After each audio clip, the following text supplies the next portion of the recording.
भन्नुपर्दा मैले भन्नुपर्छ एउटा महाभारत पुनः सुरु भएको छ। एउटा महाभारत पुनः सुरु भएको छ र यो महाभारतको युद्धमा हामीले ब्रह्मास्त्र हस्तगत गरेका छौं र त्यो ब्रह्मास्त्र हो मनोक्रान्ति।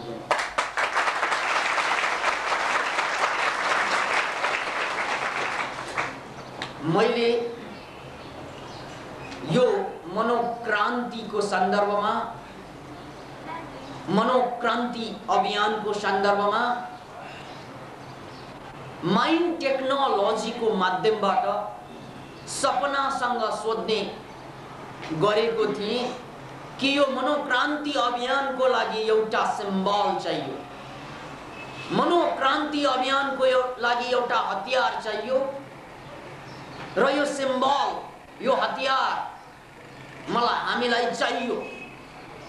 र यही क्रममा एक रात सपनाले त्यो मनोक्रान्तिको लागि चाहिने हतियार, त्यो ब्रह्मास्त्रलाई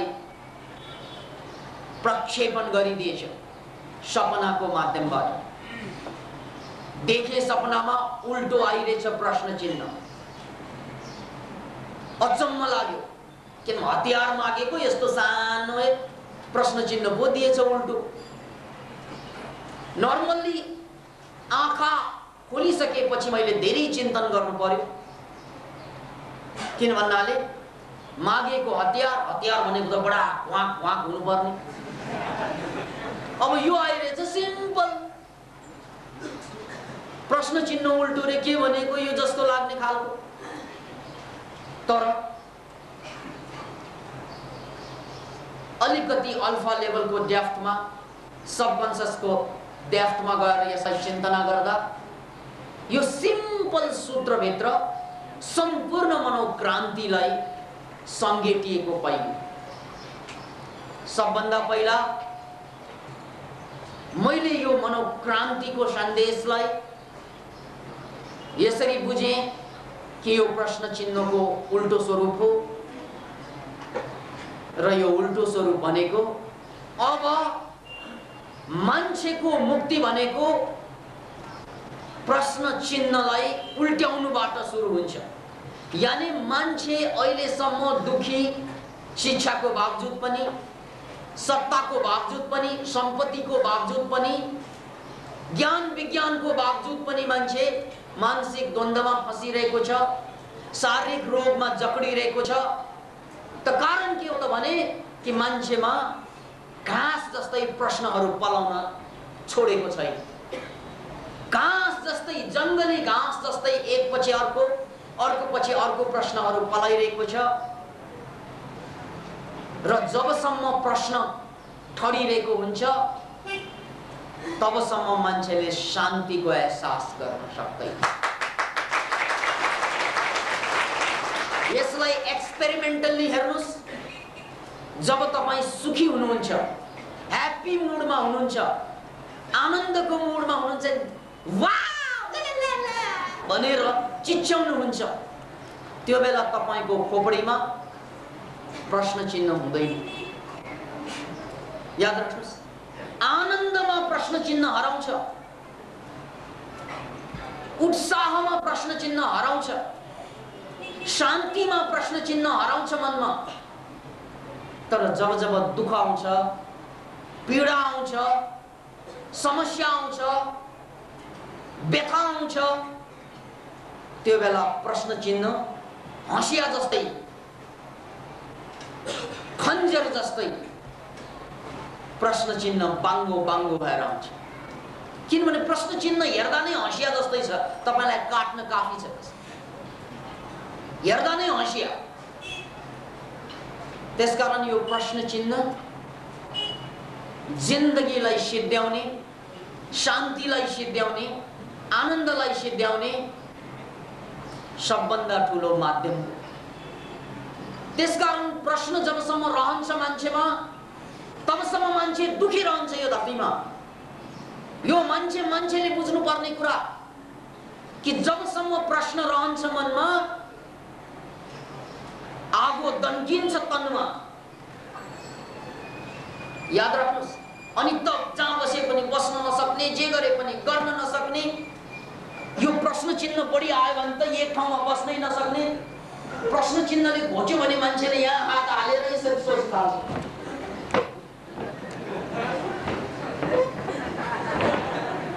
यो प्रश्न चिन्हले घुमाएको हो फनफन्ती।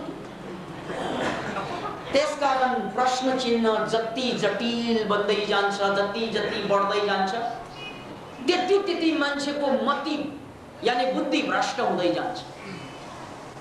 याद राख्नुहोस्। त्यसकारण यो धरतीमा आजको मान्छेको लागि सम्पत्ति ठुलो प्रब्लम होइन, शिक्षा ठुलो प्रब्लम होइन, सबभन्दा ठुलो प्रब्लम भनेको कि मान्छे अझै प्रश्नमा फसिरहेको छ। याद राख्नुहोस्, आजभन्दा 100 वर्ष अगाडि र आज दुनियाँ बदलिसकेको छ। आज धरतीमा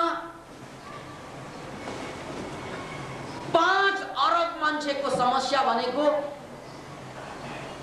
शारीरिक र मानसिक समस्या। 5 अरब मान्छे,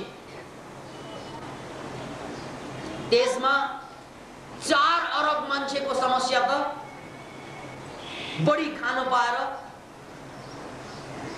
र परिश्रम नगरेर आइरहेको छ।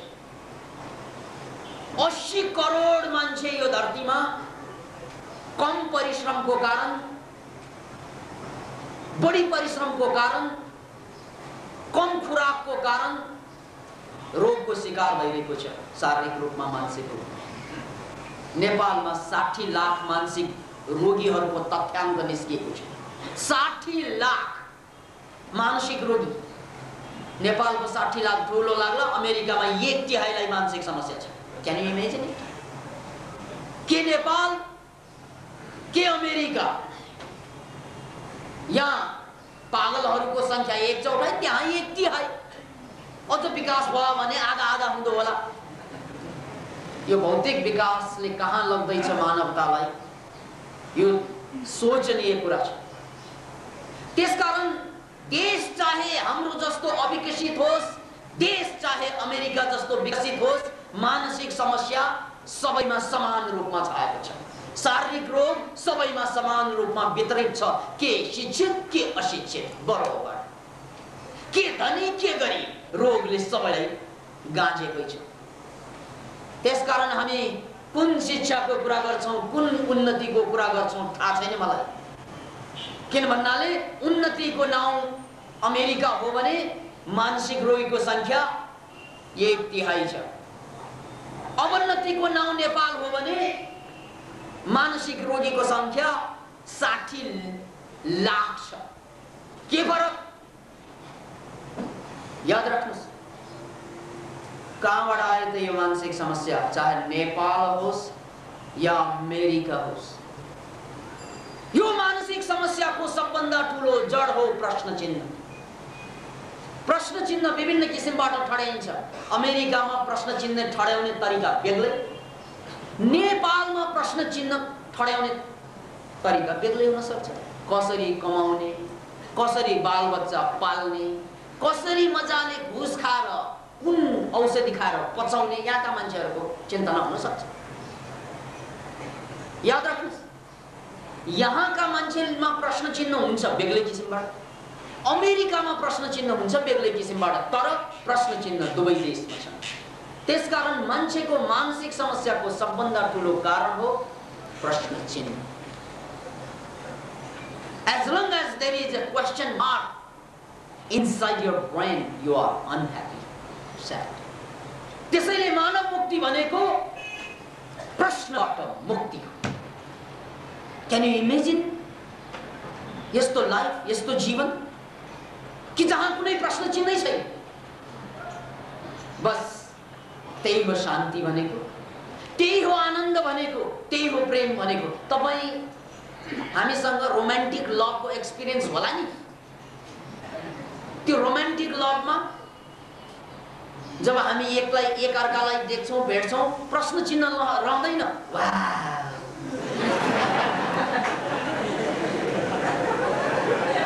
यो प्रश्न चिन्ह प्रश्न चिन्हको टुप्पो समातेर टन्काउनुस् त एक्सक्लामेसन हुन्छ, यानी विस्मयादिबोधक है। क्या च्वाक, क्या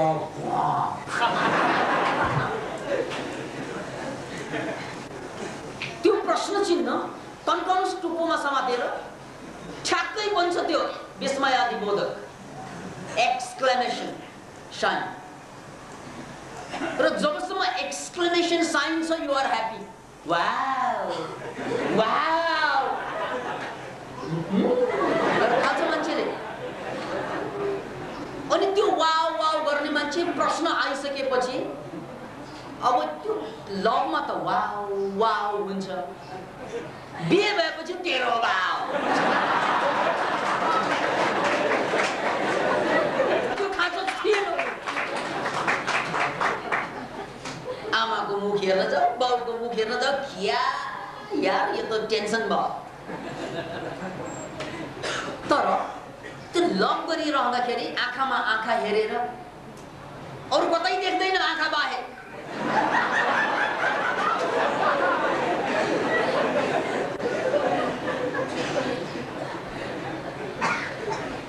तेरे आंखों के सिवा दुनिया में रखा क्या, ये उठे सुबह चले, ये झुके शाम ढले, मेरा जीना मेरा मरना इन पलकों पे टले। वाह, प्रश्न चिन्ह कतै छैन छ। No, there is no question mark, there is no question mark, that's why you are happy, not because of your lover cover. तपाईलाई के लाग्छ भन्नाले लभरले चाहिँ मलाई आनन्द दिइरहेछ, यो मेरो प्रेमी र प्रेमिकाले रक्ति पनि होइन कति पनि होइन, त्यो त किन आनन्द भएको भन्नाले प्रश्न चिन्ह ब्रेनमा छैन, त्यसकारण यो आनन्द। अब भ्रम के छ त भन्नाले त्यही केटी चाहिन्छ, त्यही केटी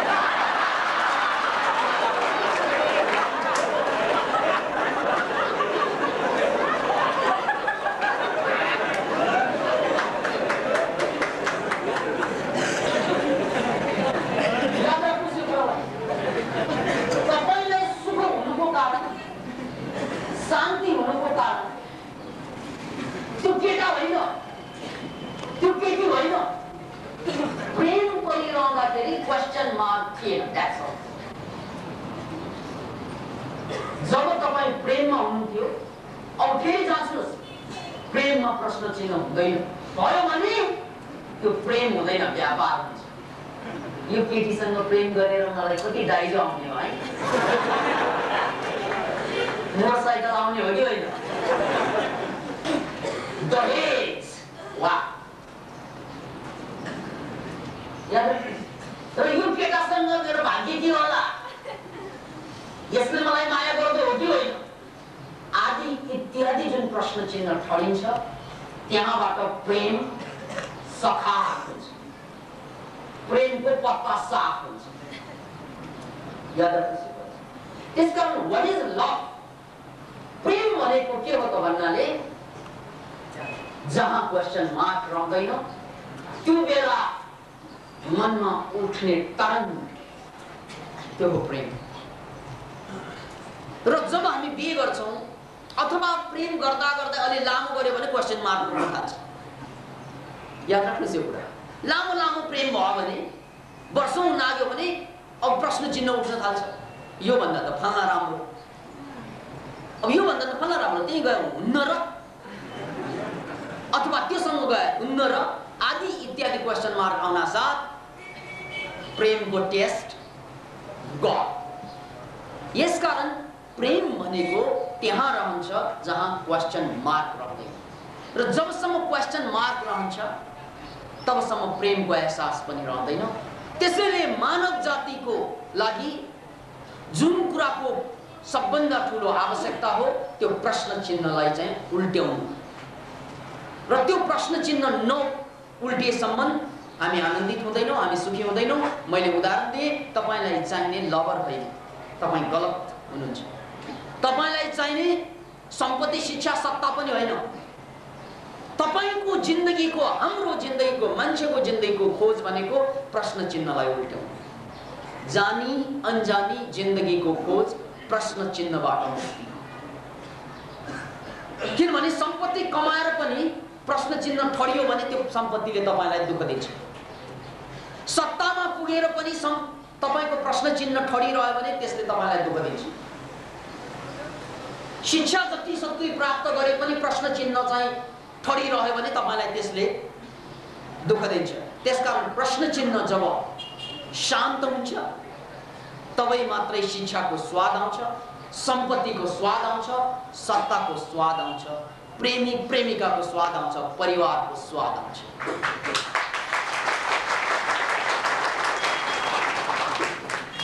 अब यति भन्दै एउटा प्रश्न हाम्रो खोपडीमा चाहिँ त्यो प्रश्न चिन्ह अर्को ठडिएको हुन्छ। त्यो के त भन्नाले के साँच्चै प्रश्न चिन्हबाट मुक्ति सम्भव छ र? यो पनि प्रश्न हो। कतिको मनमा, जसको मनमा के प्रश्न चिन्हबाट चाहिँ मुक्ति पाउन सम्भव छ, मान्छे भएपछि त आइहाल्छ नि यस्तो प्रश्न चिन्ह त किन यसबाट मुक्त पाउन सक्छ भन्ने प्रश्न अझै ठडिएको छ भने यसले पनि कतिलाई दुःख दिइरहेको छ। अहिले सम्भव छ, त्यसकै तलास हो आध्यात्मिक यात्रा। आध्यात्मिक यात्रा भनेकै प्रश्न चिन्हबाट मुक्तिको खोज हो। किनभने याद राख्नुस्, कन्सियस माइन्डमा मात्रै प्रश्न चिन्ह रहन्छ, यो कुरा याद राख्नुस्। वैज्ञानिक रूपमा भन्दा प्रश्न चिन्ह कन्सियस माइन्डमा मात्रै रहन्छ, सबकन्सियस माइन्डमा रहँदैन। वैज्ञानिक भाषामा भन्दा बीटा लेभलमा मात्रै प्रश्न चिन्ह रहन्छ, अल्फामा गएपछि प्रश्न चिन्ह हराउँछ, थेटामा गएपछि हराउँछ, डेल्टामा गएपछि हराउँछ। यो जम्मै ब्रेनको लेभल हो जुन चाहिँ EEG मसिनले नाप्न सक्छ। इलेक्ट्रोइन्सेफेलोग्राफ भन्ने मसिनबाट यदि ब्रेन वेभलाई नाप्ने हो भने बल्ल हामीलाई थाहा हुन्छ कि हामी बीटा लेभलमा छँदा मात्रै प्रश्न चिन्ह ठडिन्छ, अन्य बेला अल्फामा, थेटामा या डेल्टामा गएपछि प्रश्न चिन्ह हुँदैन। तर दुर्भाग्यवश अल्फा बेटा थेटा भनेको प्राय सुतिसकेपछि मात्रै हुन्छ। प्राय जागरणको अवस्थामा हाम्रो यो तीनवटा लेभल हाम्रो कन्ट्रोलमा छैन। त्यसकारण मान्छे दुखी छ, पीडित छ। त्यसकारण आजको खोज भनेको के त भन्नाले वैज्ञानिक भाषामा भन्दा अब प्रश्न चिन्हबाट मुक्ति भन्दा गाह्रो पर्ला। त्यसैले वैज्ञानिक भाषामा भन्दा बीटा लेभल होइन अल्फा लेभलमा बाँच्न सक्नु, माइन्डलाई अल्फा लेभलमा ल्याउन सक्नु। यदि हाम्रो माइन्ड अल्फा लेभलमा आयो भने, अल्फा लेभलमा माइन्डलाई मेन्टेन गर्न सक्यौँ भने हामीमा प्रश्न चिन्ह रहन्छ। त्यसकारण तपाईलाई थाहा होला मेडिटेसन गरेको अवस्थामा, मेडिटेटिभ मुडमा हाम्रो प्रश्न चिन्ह रहँदैन। मेडिटेटरहरूलाई थाहा छ मेडिटेसनको डेप्थमा गएपछि कुनै पनि प्रश्न रहँदैन।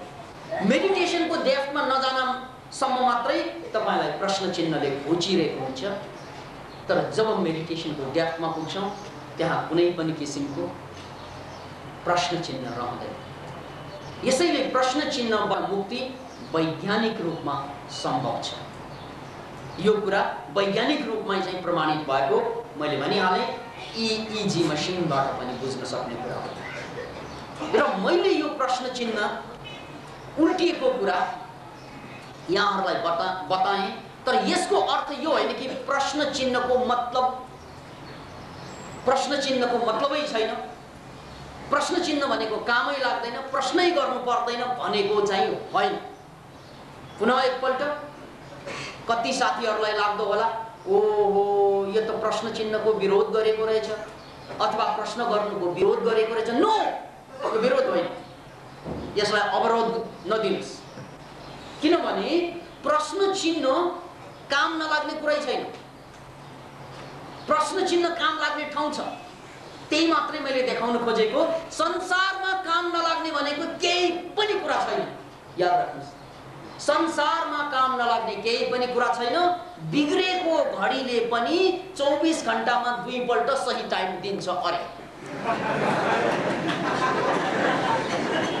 बिग्रेको घडी, नचलेको घडीले पनि 24 घण्टामा 2 पल्ट ठीक टाइम दिन्छ भने काम नलाग्ने चीज के छ दुनियाँमा?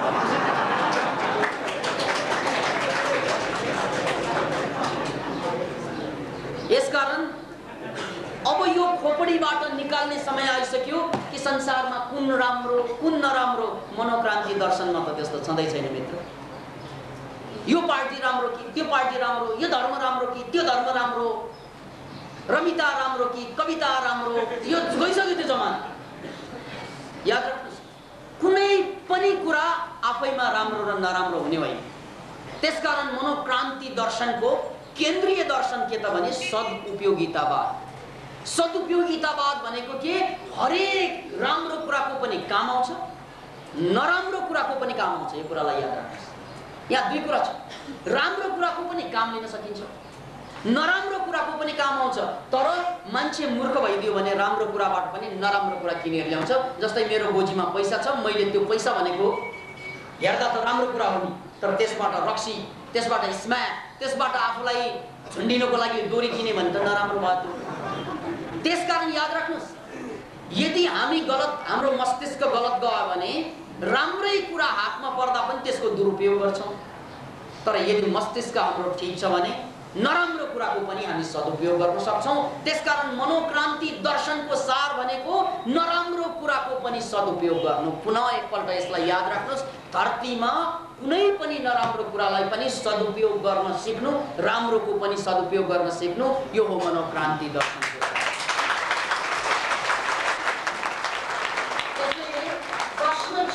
खडिनुको मतलब नभएको होइन, त्यसको पनि मतलब छ। यसको मतलब बुझ्नलाई जीवनको 2वटा पाटोलाई बुझ्नुपर्छ। जीवनको एउटा पाटो छ internal life, private life, psychological life, र अर्को छ एक्सटर्नल लाइफ, बाह्य जिन्दगी। बाहिरको जिन्दगी र भित्रको जिन्दगी। प्रश्न चिन्ह भनेको भित्रको जिन्दगीको लागि 20 बराबर छ। जस्तै म सुत्न गएँ, अब प्रश्न चिन्ह उठिरह्यो भने निद्रा ग्याप। जस्तै म प्रेममा छु, प्रश्न चिन्ह उठिरह्यो भने प्रेम ग्याप, राइट? त्यसकारण प्रश्न चिन्ह भनेको internal life, psychological life, subjective लाइफको लागि पोइजन छ। यसले शान्ति भङ्ग गर्छ। तर एक्सटर्नल लाइफ, जगतको मामलामा, बाहिरको मामलामा प्रश्न चिन्ह ठडिनै पर्छ। जति बढी प्रश्न चिन्ह ठडिन्छ बाहिरको मामलामा, त्यति बढी विकास हुन्छ। जस्तै साइन्स एन्ड टेक्नोलोजीको विकास नै प्रश्न चिन्हबाट हो। ड्युटी अफ डाउट जसलाई भनिन्छ, ड्युटी अफ डाउट, शङ्का गर्ने तपाईँको कर्तव्य हुन्छ बाहिरको जीवनमा।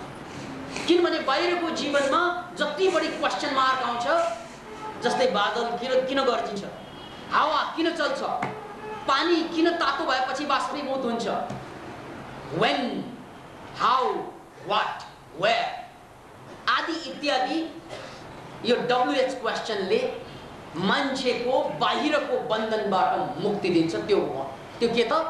मान्छेको गरिबीबाट मुक्ति दिन्छ।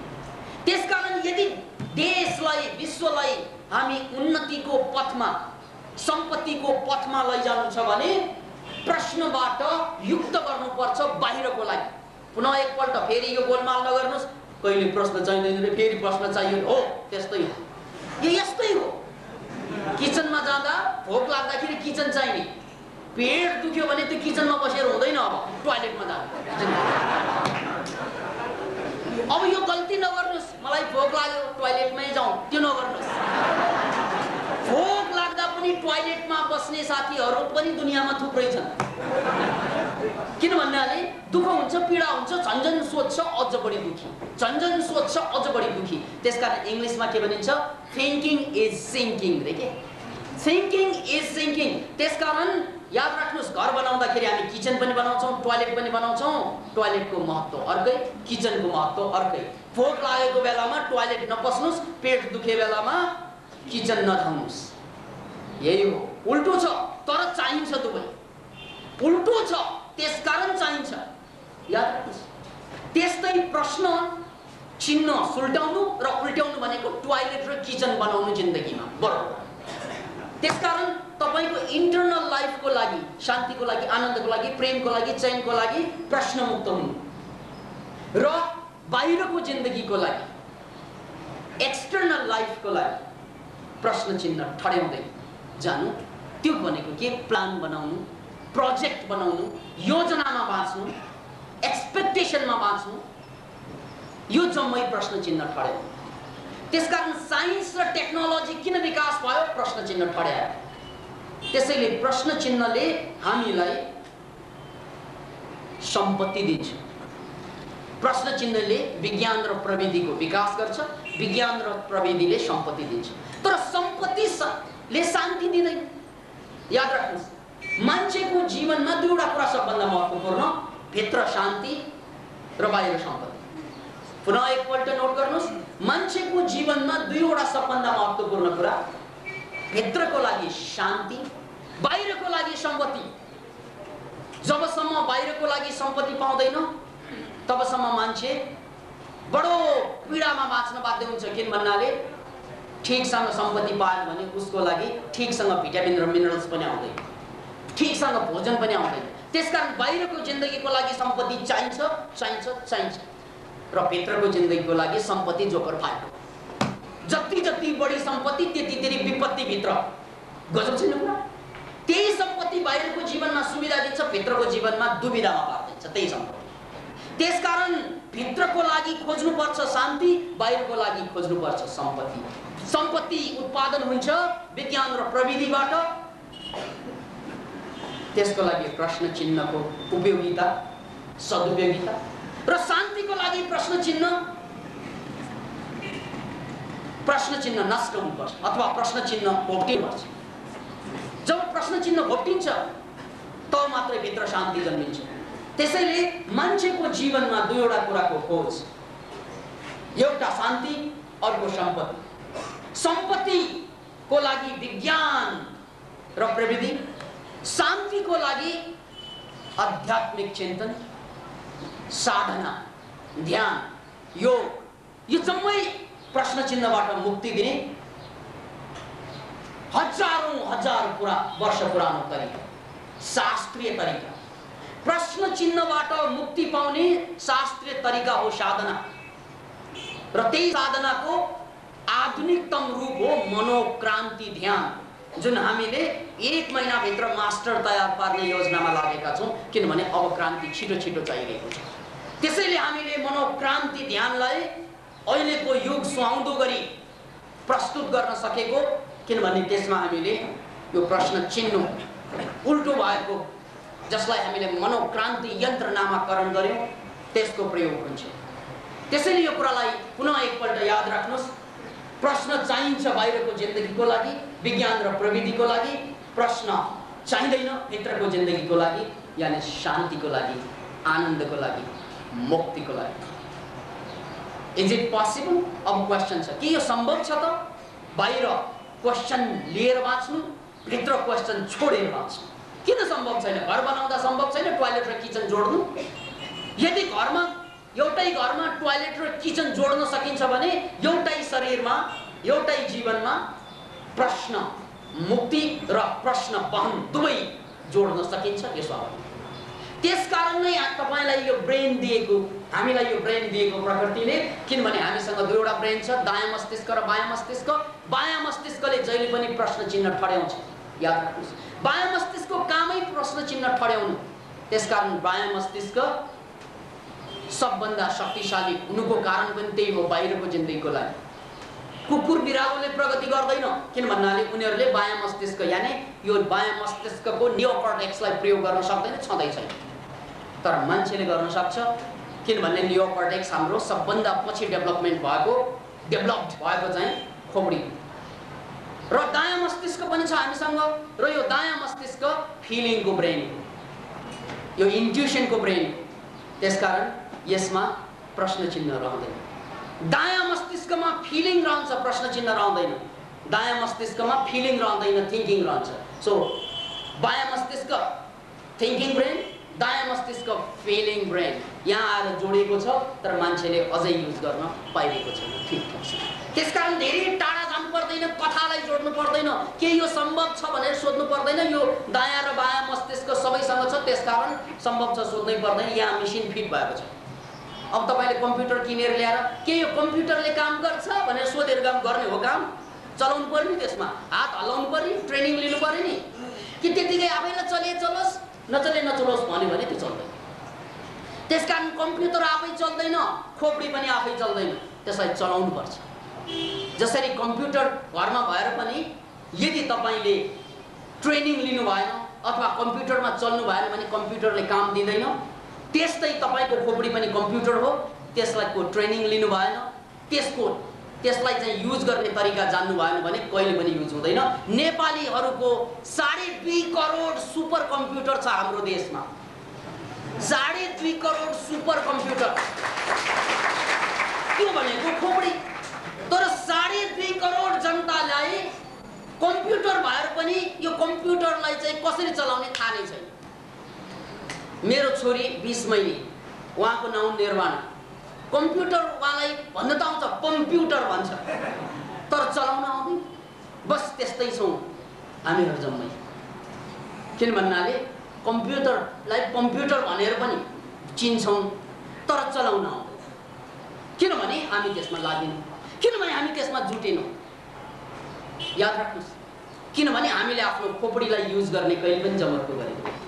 हाम्रो सबभन्दा ठुलो दुर्भाग्य यही, हामी सम्पत्ति कसरी पाउने, शिक्षा कसरी पाउने, सत्ता कसरी पाउनेको होडमा लाग्यौँ, तर यो खोपडी कसरी चाहिँ सञ्चालन गर्ने त्यो होडमा लाग्यो।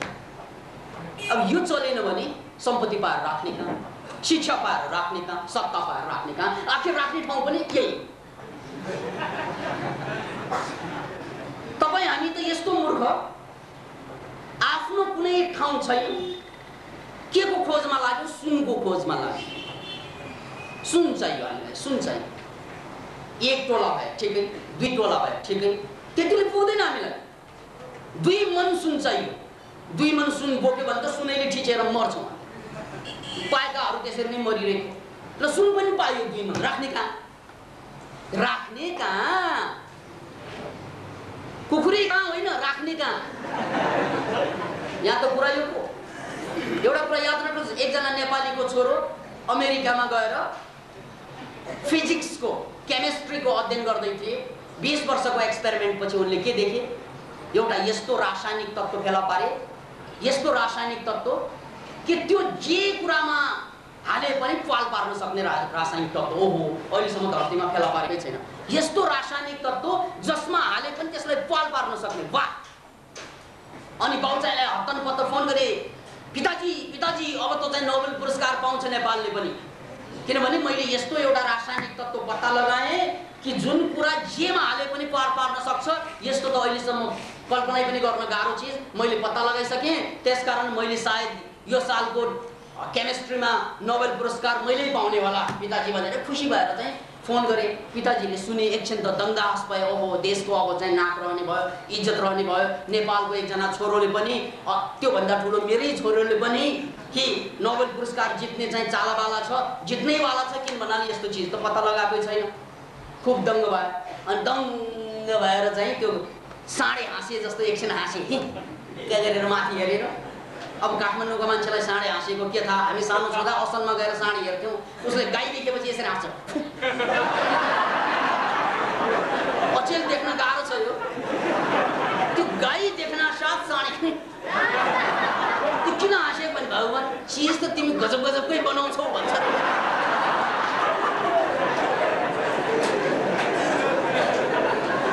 अनि साँडे फिक्क गरेर हाँसे जस्तै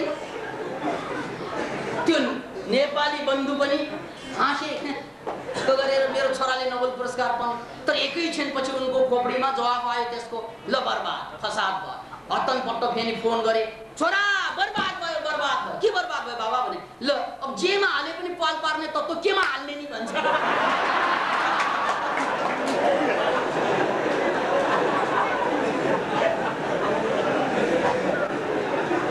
चिज त ठिक छ, तर हाल्ने केमा हो? तिमीले जेमा हाले पनि पाल पार्दिन्छ।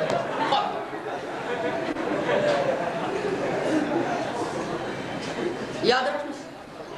त्यसकारण हो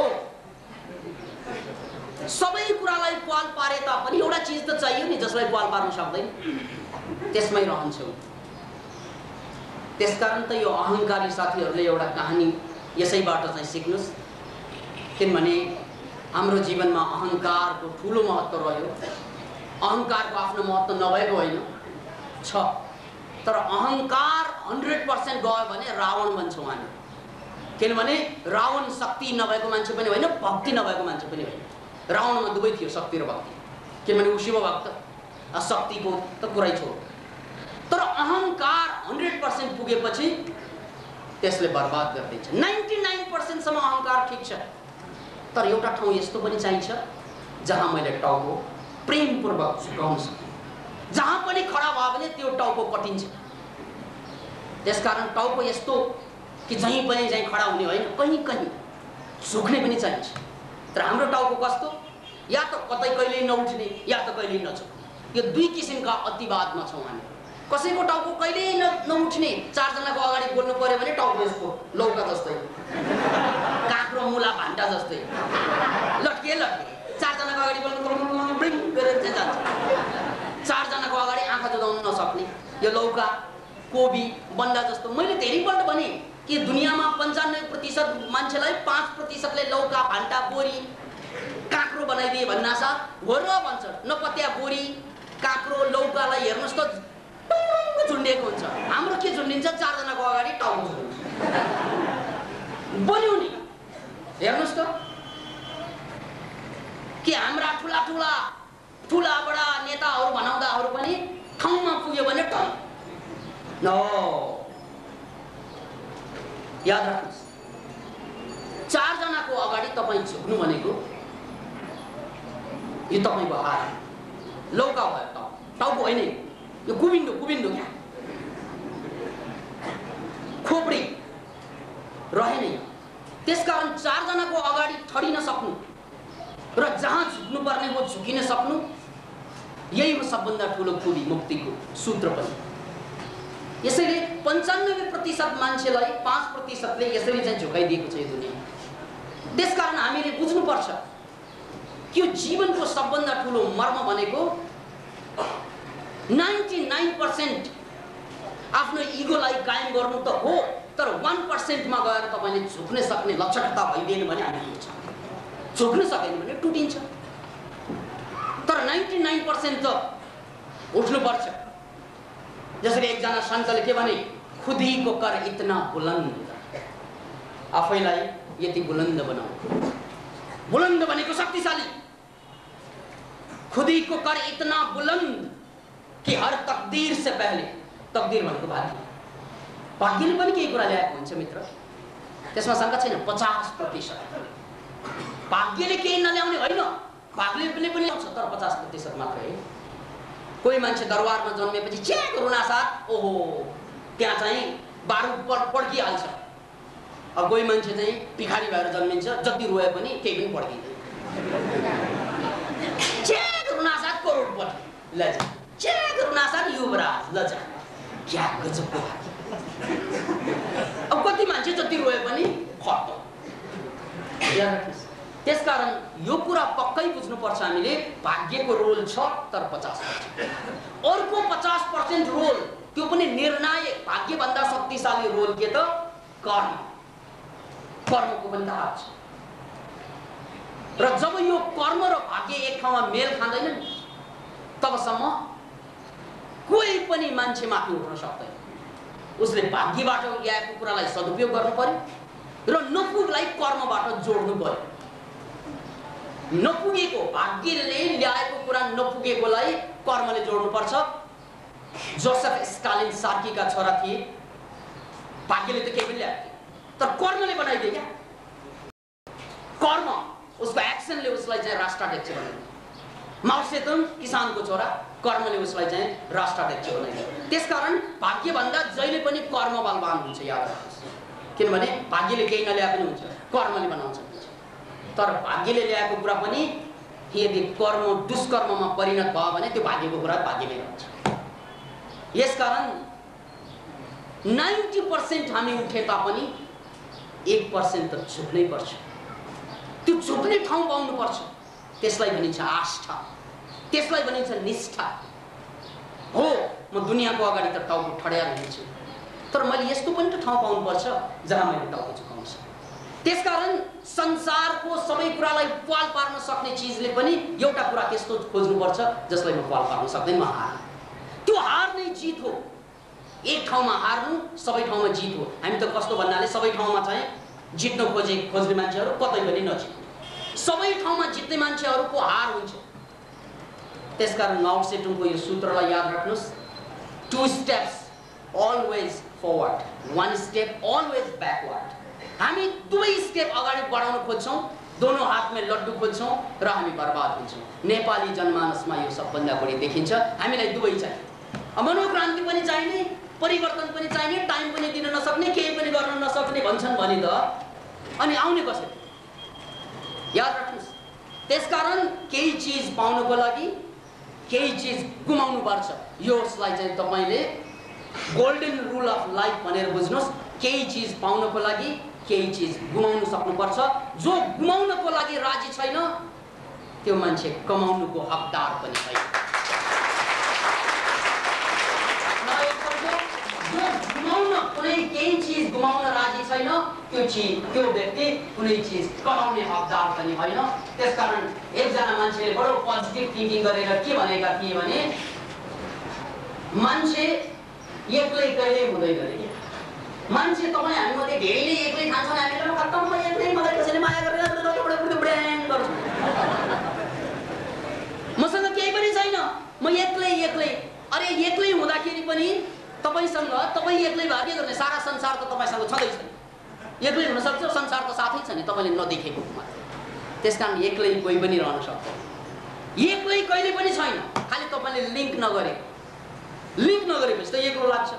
त्यसकारण अघिको उपमामा जाउँ कि यो 2.5 करोड नेपालीसँग म ठोकेर भन्छु मेन्टली रिटार्डेड बाहेक, किनभने मेन्टली रिटार्डेडहरुको आशा गर्न सकिँदैन, नर्मल्ली बाहेक मेन्टली ठीक भएका 2.5 करोड नेपालीहरुको यो खोपडी भनेको, अब खोपडी नभनौं त्यसलाई, किनभने खोपडीको कामै लिन जान्दैन हामी, यसलाई भनौं super computer. We all possess, हामी जम्मैले सुपर कम्प्युटर बोकेर ल्याएको हो, तर हामी जम्मैले एउटा गल्ती के गर्यौं? त्यो सुपर कम्प्युटरलाई चलाउने कहिल्यै जमको गरेन। त्यसकारण त्यसलाई चलाउने विधिको नाम हो माइन्ड टेक्नोलोजी। याद राख्नुस्। त्यसकारण हामीले माइन्ड टेक्नोलोजीको कुरा बार-बार ल्यायौं, यो देशमा बार-बार घन्काउँदै छौं। कम्प्युटर सबैसँग छ खोपडीको रूपमा, तर मात्र चाहियो माइन्ड टेक्नोलोजी, त्यसलाई चलाउने, त्यसबाट काम लिने। त्यो काम लिने चाहिँ जो राजी हुन्छन् उनीहरू जम्मै लिडर बन्छन् त्यसमा कुनै सँग।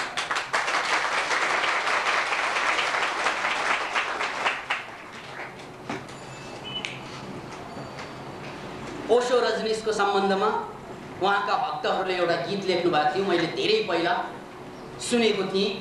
सोचने वाले सोचते रहेंगे, रजनी से क्या क्या लाएं। यो आजको सन्दर्भमा पनि, हाम्रो कन्टेक्स्ट मनोक्रान्तिको सन्दर्भमा पनि मिल्छ यो कुरा। त्यसकारण मैले यसलाई उदाहरण गर्दैछु।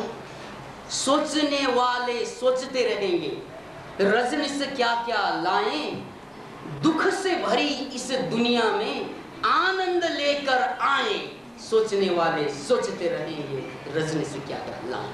त्यसकारण मनोक्रान्तिको सन्दर्भमा पनि यही कुरा ठिक छ। सोच्ने मान्छे त सोचिरहन्छन्, बढ्ने मान्छे बढिरहन्छ। याद राख्नुस्।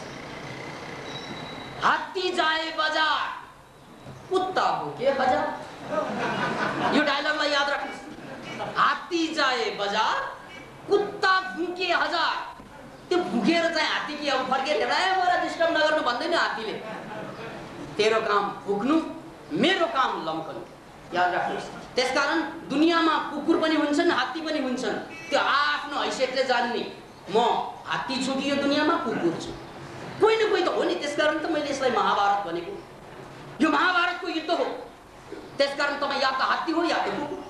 यसकारण म या त हात्ती हो या त कुकुर, या त म भुक्छु या त म बढ्छु। अब तेस्रो कुरा गर्न जान्दैन, किनभने एकलव्य हुँदैन यो महाभारत युद्धमा। याद राख्नुस्। यो हाम्रो आधुनिक महाभारत युद्धमा एकलव्य भन्ने मान्छे हुँदैन जो तटस्थ भएर चाहिँ युद्धलाई म हेर्छु नि, पाइँदैन त्यस्तो। या त तपाईँ हात्ती बन्नुस् र अगाडि बढ्दै जानुस्, या त कुकुर बनेर हात्तीलाई भुकिराख्ने के बढिरहेको के निलो के प्याज यो त गोलमाल छ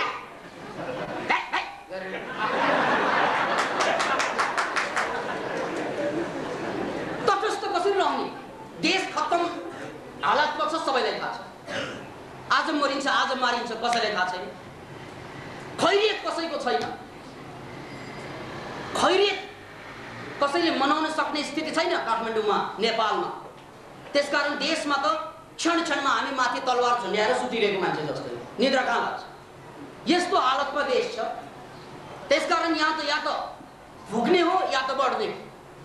त्यसैले यो दुविधाबाट मुक्ति पाउनु मनोक्रान्तिको एउटा बाटो खुलेको छ र त्यो मनोक्रान्तिको युद्धमा, यो मनोक्रान्तिको महाभारतमा ब्रह्मास्त्र हामीले हासिल गर्यौं र त्यो हासिल हो मनोक्रान्ति यन्त्र।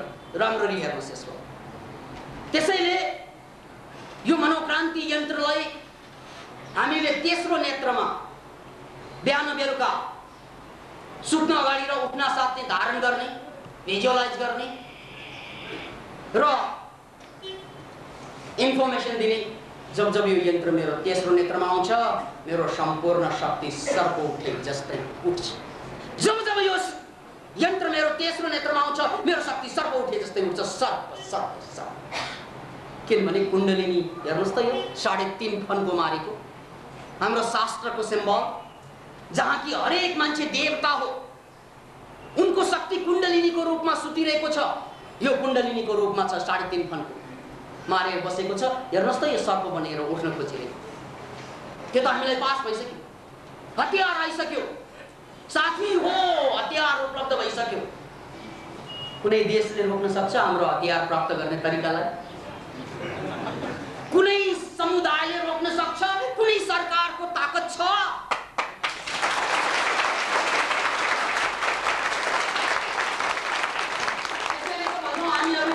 हामीहरू मसिन गन चलाउँदैनौँ, ब्रेन गन चलाउँछौँ। किनभने त्यो मसिन गन पनि ब्रेन गनैबाट बनेको। त्यसकारण मनोक्रान्ति पनि युद्ध हो, हत्या यहाँ पनि हुन्छ। तर मान्छेको होइन, व्यक्तिको होइन, प्रवृत्तिको, दुष्प्रवृत्तिको, कुप्रवृत्तिको हत्या हुन्छ। आफू भित्रको कुप्रवृत्ति, दुष्प्रवृत्तिको युद्ध। यिनीहरूलाई सिद्ध्याउनुपर्छ, म भित्र बाँचेको कुप्रवृत्तिलाई, दुष्प्रवृत्तिलाई। त्यसकारण मनोक्रान्ति युद्ध पनि युद्धै हो। यो महायुद्ध, यो महासमर, युगान्तकारी निर्णायक युद्ध। तर यो युद्धमा हामीले हतियारको रूपमा प्रयोग गर्ने भनेको खोपडी। त्यसकारण मनोक्रान्ति युद्धमा पनि हत्या हुन्छ, तर व्यक्तिको होइन, दुष्प्रवृत्तिको, कुवृत्तिको। यहाँ पनि हतियार चल्छ, मसिन गन होइन, ब्रेन गन चल्छ। किनभने मसिन गन पनि ब्रेनैबाट निस्कने। त्यसकारण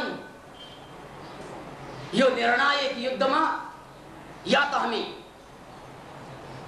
यसलाई निन्दा गर्ने पक्षमा नै हुनु, या त हामी यसलाई प्रशंसा गर्ने र यसमा लागि पर्ने, त्यो बाहेक उपाय छैन तेस्रोमा। यसकारण हामी एउटा निर्णायक घडीमा छौँ जनताको तर्फबाट। किनभने यो देशमा पार्टीले आवाज निकाल्छ, जनप्रतिनिधि नाम, अनि चुनावमा उठाउने को त भन्नाले पार्टीले टिकट पाएको मान्छे। अब यो पार्टी प्रतिनिधि भयो कि जनप्रतिनिधि भयो भन्नुस् मलाई? यहाँ कोही थुप्रै पार्टीका साथीहरू हुनुहुन्छ, नेतासँग गएर सोध्नुस्, तपाईँले आफ्ना नेताहरू गएर सोध्नुस्, तपाईँहरू नाम त जनप्रतिनिधि भन्नुहुन्छ, तर के जनताले चुनेको त्यो जन उम्मेदवार हो अथवा तपाईले टिकट दिएको उम्मेदवार हो? त्यसकारण यहाँ कोही पनि जनप्रतिनिधि छैन, सबै टिकट प्रतिनिधि। टिकट त ब्ल्याकमा पनि किन्न पाइन्छ। याद राख्नुहोस्, यो देशमा टिकट ब्ल्याकमा किन्न पाइन्छ, मैले पनि बेचेर आएँ। त्यो बेला मेरो उमेर 12-13 वर्ष हुँदो हो। रञ्जना सिनेमा हलमा लाम लागेर टिकट किन्ने, बाहिर गएर ब्ल्याकमा बेच्ने म पनि गर्थेँ। त्यसकारण टिकटबाट कुनै जनउम्मेदवार आउँदैन, जनताले उठाउनुपर्छ त्यसलाई। जनताबाट उठेको त्यसैले मनोक्रान्ति कुनै पार्टी होइन। त्यसकारण त हामीले यो असह्य पीडाबाट निकास पाउनको लागि जनताको तर्फबाट पहल भएको छ। डाक्टर चेतनाथ अधिकारी हाम्रो यो युद्धमा सेनापतिको रूपमा हामी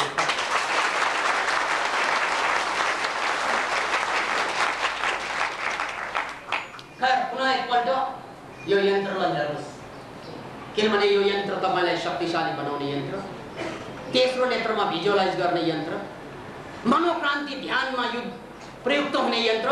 जब जब तपाईँ समस्यामा फस्नुहुन्छ, जब जब तपाईँको जीवनमा पीडा, आल्सी, थकान आउँछ, हाम्रा 115 जवान साथीहरू अहिले जुन मनोक्रान्ति युद्धमा योद्धाको रूपमा यहाँ साधना गर्दैछ, त्यहाँ मध्ये उहाँहरूमध्ये कतिपय साथीहरू आगामी चुनावको लागि तयारी गर्दै हुनुहुन्छ, ताकि यो देशमा मनोक्रान्ति घटेकाहरूले शासन गर्नेछ भोलि गएर।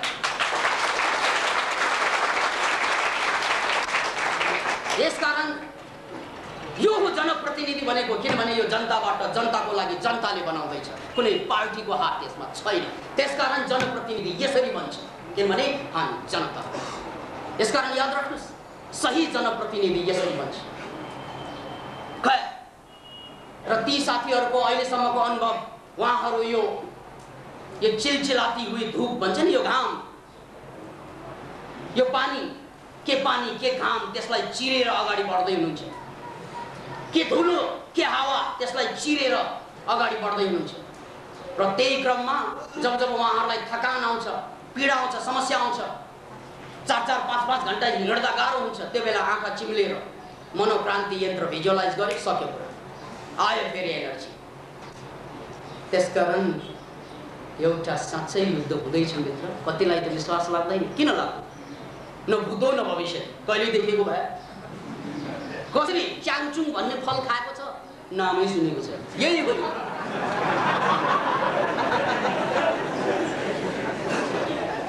अब अझै व्याख्या सुन्नुहोस्।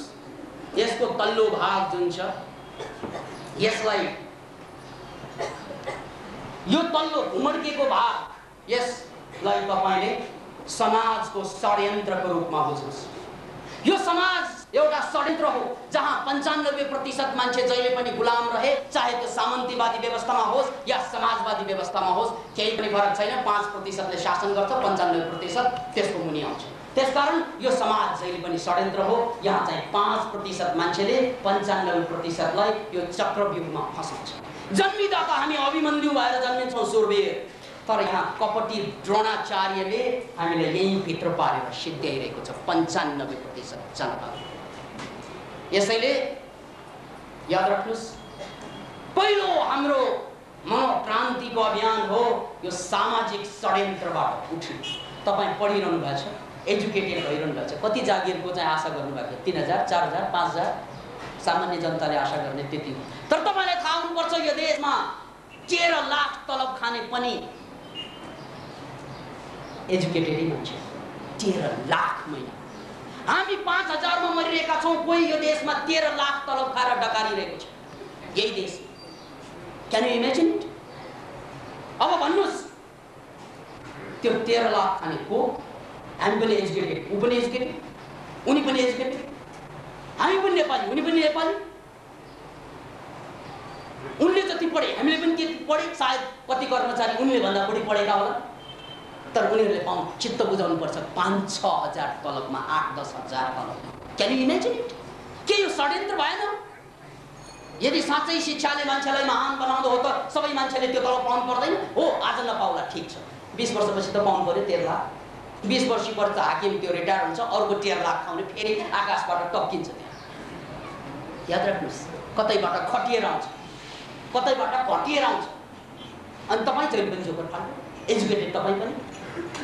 4-5 हजार तलब, यो तलब हामी सबैलाई सिद्ध्याउने षड्यन्त्र। किनभने हाम्रो यो खोपडी रूपी कम्प्युटरलाई युज नगराउने सबभन्दा ठुलो षड्यन्त्र भएन? किन भन्नाले 5000 मा हामी फस्छौँ, अनि पढेका नपढेका एसएलसीमा फेल भएका कोही हिरो बनेर आउँछ, अभिनेता, म हिरो, त्यसको चाहिँ चाक हेर्नुलाई पनि पैसा तिर, उसलाई नाक हेर्नुलाई पनि पैसा तिर, लज्जा। त्यो फेल भएको मान्छे कलाकार भएर आउँछ। अनि उसको आलिशान बङ्गला यसरी चाहिँ फेल भएको हो। तर के गर्नु, हेर्नुहोस् त देशको हालत, हेर्नुहोस् त मानव जातिको हालत। कोही नेता बनेर आउँछ, कोही अभिनेता बनेर आउँछ, त्यसमा क्वालिफिकेसनको आवश्यकता छैन, तर 5,000 तलब पाउनको लागि बिए पास गर्नु पर्छ भन्छ यहाँ। तर करोडौँ अरबौँ कमाउनलाई क्वालिफिकेसन लाग्छ। षड्यन्त्र भएन?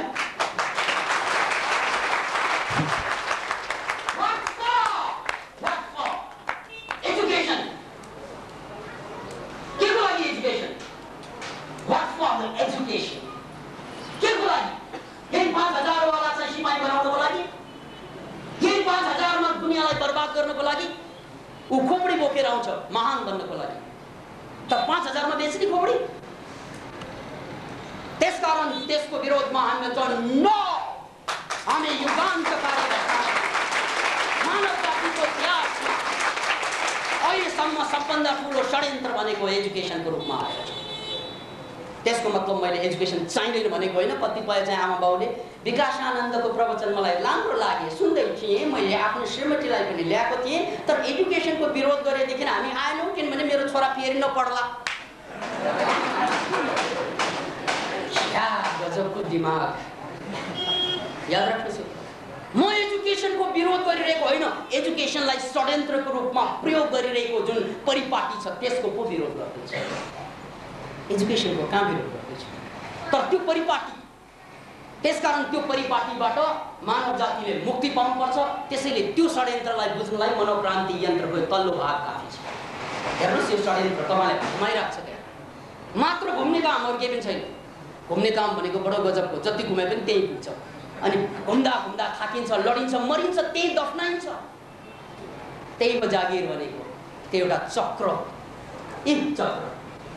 त्यसभित्र हाम्रा खोपडीहरू, हाम्रा युवाहरू टस्किन्छन्। अब यो देशको अर्को विडम्बना हेर्नुहोस्, कतिले त त्यो पनि नपाएर चाहिँ स्म्याकमा टस्किरहेका छन्। त्यो पनि अर्को षड्यन्त्रको कडी। एउटा जागिर नपाएर मर्छन्, अर्को पाएर मर्छन्। फरक के भयो? एउटा पाएर मर्छन् यहाँ, एउटा नपाएर बर्बाद हुन्छन् यहाँ। तर बर्बादीको कहानी यता पनि, बर्बादीको कहानी उता पनि। देशको हालत यही होइन। पाएर के पाउने? केही पनि छैन, खाली आश्वासन।